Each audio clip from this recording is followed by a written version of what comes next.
Proverbs 18:21 says, "Death and life are in the power of the tongue, and they that love it shall eat the fruit thereof."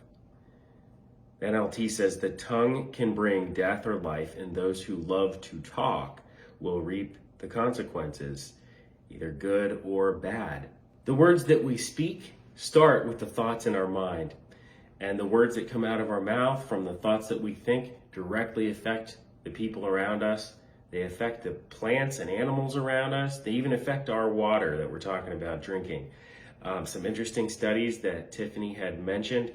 There was one from Dr. Emoto in Japan, and she had shown the pictures of the different water crystals, and depending upon the words, whether they're positive or negative words, it changed the structure to something beautiful versus something ugly, depending upon the words that you speak and the intentions. Some of that was looked at by his peers as pseudoscience, and they felt like he didn't do some of these studies correctly.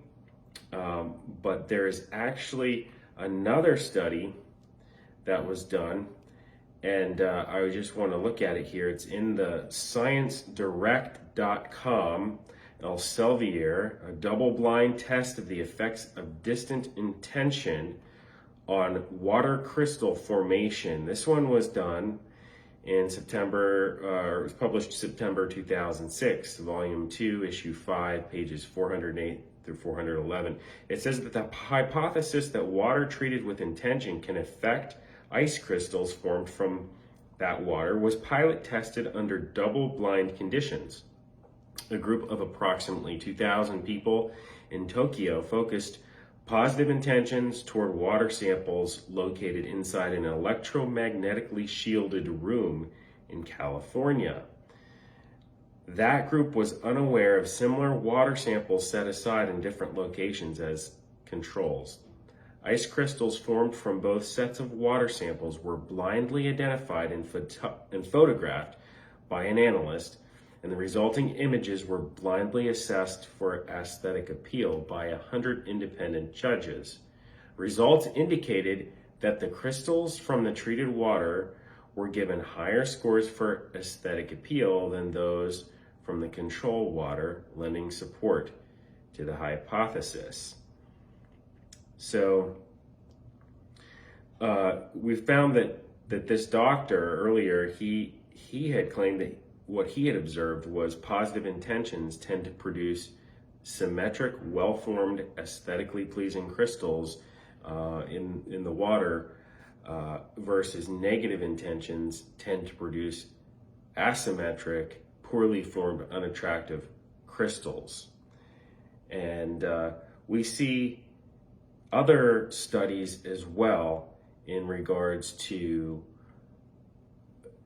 plants. There's one in iJIRT, which is the International Journal of Innovative Research and Technology, in June of 2021, volume 8, issue 1, ISSN 2349-6002, and it's titled "Psychological and Physiological Effect in Plant Growth and Health Using Positive and Negative Words." By answering the question, "Do words affect plant growth?" we carried out our study to test the hypothesis that positive and negative words and environment can affect plant growth and health. 2 plants were taken, and the first plant was growing in a negative environment where it was cursed while growing. The second plant was grown in a positive environment, and it was praised while it was growing. Several growth parameters were measured, including the germination rate, plant height, and leaf size. In addition, the health status was measured by leaf color, stem, and spots. Plant growth was observed continuously for 4 weeks, and the results showed that positivity in the environment and words had a significant positive effect on plant growth. Plant seeds under the influence of positive words had a higher germination rate, and these plants grew taller, larger, and healthier than that in a negative environment. And so we see that the Bible is true. The science that we are observing goes right along with the power of life and death in the tongue, in the words that we speak. And we're going to talk about several other passages from God's Word that line up with that. And we just see how science agrees and just with God's Word. We can trust God's Word. And it's just neat to see it when we observe it.